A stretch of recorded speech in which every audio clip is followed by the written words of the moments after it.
हमारे YouTube channel में आप सभी का स्वागत है। हमारी तरफ से आप सभी को राधे राधे, जय श्री राम। हम आपको डेली एक वीडियो देते हैं 5 दोहे का रामचरितमानस में। अभी तक हमने 75 दोहे कंप्लीट कर लिए थे। अब आगे के दोहे हम इस वीडियो में पढ़ेंगे। कतौ मुनि ने उपदेश ज्ञाना, कतौ राम गुण करई बखाना, यद्यपि अकाम तदपि भगवाना, भगत बिरह दुख दुखित सुजाना। इसका मतलब है कि वे कहीं मुनियों को ज्ञान का उपदेश करते हैं, कहीं रामचंद्र जी के गुणों का वर्णन करते हैं। यद्यपि सुजान शिव जी निष्काम है, तो भी वे भगवान अपने भक्त यानी सती के वियोग के दुख से दुखी हैं। ऐ विद गए काल बहु बीती, नेत न होई राम पद प्रीति, नेम प्रेम शंकर कर देखा, अविचल हृदय भगत के रेखा। इसका मतलब है इस प्रकार बहुत समय बीत गया, श्री रामचंद्र जी के चरणों में नित नई प्रीत हो रही है। शिव जी के कठोर नियम, अनन्य प्रेम और उनके हृदय में भक्ति की अटल टेट को जब श्री रामचंद्र जी ने देखा, प्रगटे राम कृतज्ञ कृपाला, रूपशील निधि तेज विशाला, बहु प्रकार बकरई शंकर ही सराहा, तुम बिनु अस व्रत को निर्वाहा। इसका मतलब है तब कृतज्ञ यानी उपकार मानने वाले, कृपालु, रूप और शील के भंडार, महान तेज पुंज भगवान श्री रामचंद्र जी प्रकट हुए। उन्होंने बहुत तरह से शिव जी की सराहना की और कहा कि आपके बिना ऐसा कठिन व्रत कौन निभा सकता है। बहुविध राम शिवई समझावा, पार्वती कर जन्म सुनावा, अत पुनीत गिर जाके करनी, बिस्तर सहित कृपा निधि भरनी। इसका मतलब है कि श्री रामचंद्र जी ने बहुत प्रकार से शिव जी को समझाया और पार्वती जी का जन्म सुनाया। कृपा निधान श्री रामचंद्र जी ने विस्तार पूर्वक पार्वती जी की अत्यंत पवित्र करनी का वर्णन भी किया है। अब बिनती मम सुनो शिव, जो मो पंडित देव जाई विवाहु सेल जही, यह मोई मांगे देव। अर्थात फिर उन्होंने शिव जी से कहा, हे शिव जी, यदि मुझ पर आपका स्नेह है तो अब आप मेरी विनती सुनिए और मुझे यह मांगे दीजिए कि आप जाकर पार्वती के साथ विवाह कर लें। कह शिव, यद्यपि उचित असनाही, नाथ बचन पुनि मोटि न जाही, शिव धरि आयस करही तुम्हारा, परम धर्म यह नाथ हमारा। इसका मतलब है कि शिव जी ने कहा, यद्यपि ऐसा उचित नहीं है, परंतु स्वामी की तो बात भी मेटी नहीं जाती है। हे नाथ, मेरा यही परम धर्म है कि मैं आपकी आज्ञा को सिर पर रखकर उसका पालन करूं। माता पिता गुरु प्रभु के बानी, बिनहि विचार करी शुभ जानी, तुम सब भांति परम हितकारी, आज्ञा सिर पर नाथ तुम्हारी। इसका मतलब है कि माता पिता गुरु और स्वामी की बात को बिना ही विचारे शुभ समझकर करना यानी मानना चाहिए। फिर आप वो सब प्रकार से मेरे परम हितकारी हैं। हे नाथ, आपकी आज्ञा मेरे सिर माथे पर है। प्रभु तो से सुनि शंकर बचना, भक्ति विवेक धर्म जुत रचना। कह प्रभु हर तुम्हार मन रहे, अब उर राखे जो न हम कहूँ। इसका मतलब है कि शिव जी की भक्ति, ज्ञान और धर्म से युक्त वच रचना सुनकर प्रभु श्री रामचंद्र जी संतुष्ट हो गए और प्रभु ने कहा, हे हर, आपकी प्रतिज्ञा पूरी हो गई है, अब हमने जो कहा है उसे हृदय में रखना। अंतर्ध्यान भये हसवासी, शंकर सोई मूरत उर राखी, तभी सप्त ऋषि शिव पही आए, बोले प्रभु अति वचन सुनाए। इसका मतलब है कि इस प्रकार कहकर श्री रामचंद्र जी अंतर्ध्यान हो गए। शिव जी ने उनकी वह मूर्ति अपने हृदय में रख ली। उसी समय सप्त ऋषि शिव के पास आए और प्रभु महादेव जी से उन्होंने अत्यंत सुहावने वचन कहे। पार्वती पही जाई तुम प्रेम परीक्षा लेऊ, गिरु प्रेरि पठेऊ भवन, दूर करेऊ संदेहू। इसका मतलब है कि आप लोग पार्वती के पास जाकर उनकी प्रेम की परीक्षा लीजिए और हिमाचल को कहकर उन्हें पार्वती को लिवा लाने के लिए भेजिए तथा पार्वती को घर भिजवाइए, उनके संदेह को दूर कीजिए।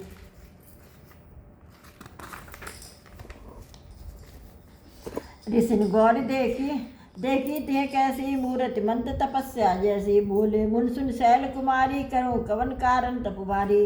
इसका मतलब है कि ऋषियों ने वहां जाकर पार्वती को कैसी देखा, मानो मूर्तिमान तपस्या ही हो। मुनि बोले, हे शैल कुमारी, सुनो, तुम किस लिए इतना कठोर तपस्या कर रही हो। यह सप्त ऋषियों ने पार्वती जी को देखकर कहा, कई अपराध का तुम चाहू, हम सन सत्य मरम किन कहू, कहत बचन अति सकुचाई, हसो सुनी हमारी जड़ जाई। इसका मतलब है कि तुम किसकी आराधना करती हो और क्या चाहती हो, हमसे अपना सच्चा भेद क्यों नहीं कहती हो।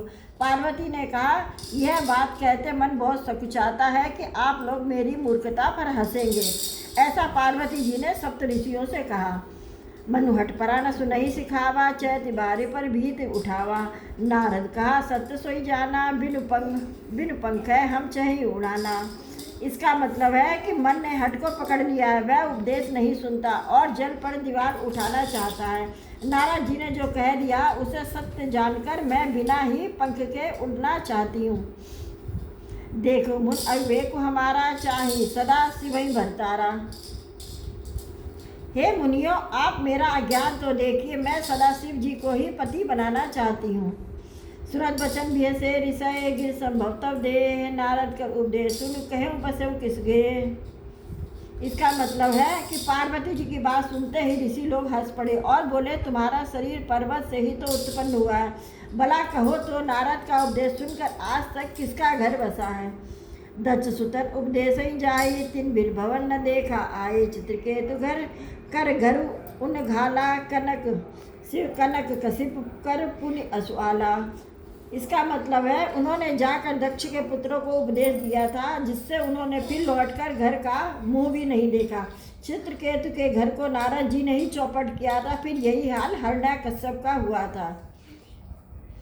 नारद सिख जे सुनई नर नारी, अवश्य होई तज सब भवन भिखारी। मन कपटी तन सज्जन चीना, आप सरस सब ही चहकीना। अर्थात जो मनुष्य स्त्री पुरुष नारद की सीख को सुनते हैं वे घर बार छोड़कर अवश्य ही भिखारी हो जाते हैं। उनका मन तो कपटी है, शरीर पर सज्जनों के चिन्ह है, वे सभी को अपना समान बनाना चाहते हैं। तही के वचन मानि विश्वासा, तुम चाहो पति सहज उदासा। निर्गुण नीरज कुबेश कपाली, अकुल अगेह दिगंबर ब्याली। इसका मतलब है उनके वचनों पर विश्वास मानकर तुम ऐसा पति चाहती हो जो स्वभाव से ही उदासीन, गुणहीन, निर्लज्ज, बुरे बेश वाला, नर कपालों की माला पहनने वाला, कुलहीन, बिना घर बार का, नंगा और शरीर पर सांपों को लपेटे रखने वाला। कहूँ कवन सुख अस भर पाए, भल भूले ठग के बहराए। पंच कहे शिव सती विवाही, पुनि अवडेरी मराए निताही। इसका मतलब है ऐसे वर के मिलने से कहो तुम्हें क्या सुख होगा। तुम उस ठग यानी नारद के बहकावे में आकर खूब भूली। पहले पंचों के कहने से शिव ने सती से ब्याह किया था, फिर उसे त्याग कर मरवा डाला।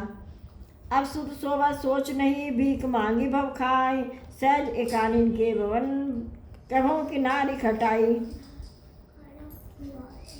अब इसका मतलब है अब शिव को कोई चिंता नहीं रही, भीख मांगकर खा लेते हैं और सुख से सोते हैं। ऐसे स्वभाव से ही अकेले रहने वालों के घर भी भला क्या कभी स्त्रियां टिक सकती हैं। अंजहु मानव कहा हमारा, अब तुम कहो बीरुनीक विचारा। अत सुंदर सुख सुशीला, गाव वेद जासु जसलीला। इसका मतलब है अब भी हमारा कहा मानो, हमने तुम्हारे लिए अच्छा वर विचारा और बहुत ही सुंदर, पवित्र, सुखदायक और सुशील है, जिसका यश और लीला वेद गाते हैं। दूषण रहित सकल गुण राशि, श्रीपतपुर वैकुंठ निवासी। असभरु तुम्हें मिलाओ आनी, सुरत विवह बिहसी कह बिचन भवान बचन भवानी। इसका मतलब है वह दोषों से रहित, सारे सद्गुणों की राशि, लक्ष्मी का स्वामी और बैकुंठपुरी का रहने वाला है। हम ऐसे वर को लाकर तुमसे मिला देंगे। यह सुनते ही पार्वती जी हंसकर बोली, सत्य कहे गिरि भव तनु एहा, हट न छूट छूटे बरु देहा। कनको पुनि पाषाण ते होई, जारे सहज न परिहर सोई। आपने इसका मतलब है कि आपने यह सत्य ही कहा, मेरा यह शरीर पर्वत से उत्पन्न हुआ है, इसलिए हट नहीं छूटेगा। शरीर भले ही छूट जाए, सोना भी पत्थर से ही उत्पन्न होता है, जो वह जलाए जाने पर भी अपने स्वभाव को नहीं छोड़ता है। नारद बचन मैं परिहरहूँ, बसो भवन उजरह नहीं डरहूँ। गुरु के बचन प्रतीत न जेहि, सपने सुगम न सुख सिद्धते ही। इसका मतलब है अर्थात मैं नारद जी के वचनों को नहीं छोड़ूंगी, चाहे घर बसे या उजड़े, इससे मैं नहीं डरती हूँ।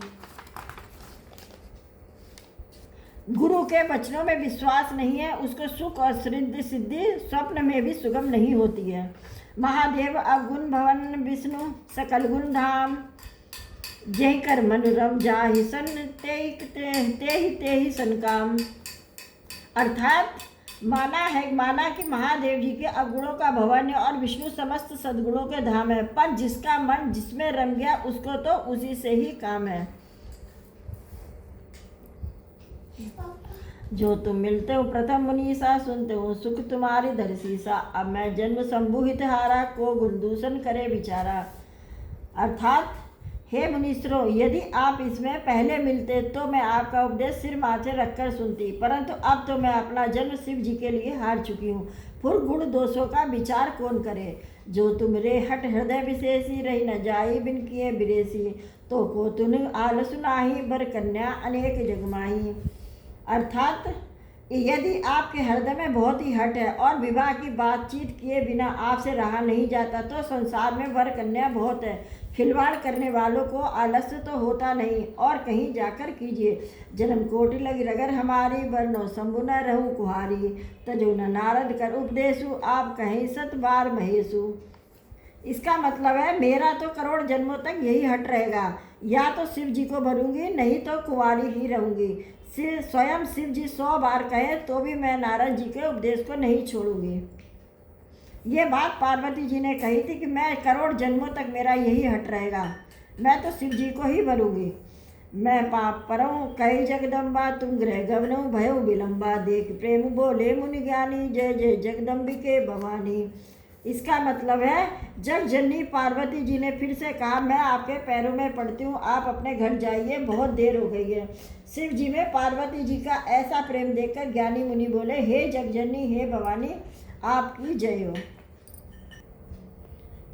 इस वीडियो में हमने आज के 5 दोहे कंप्लीट कर लिए, यानी हमारे अब तक 75 से 80 वीडियो हो चुके हैं।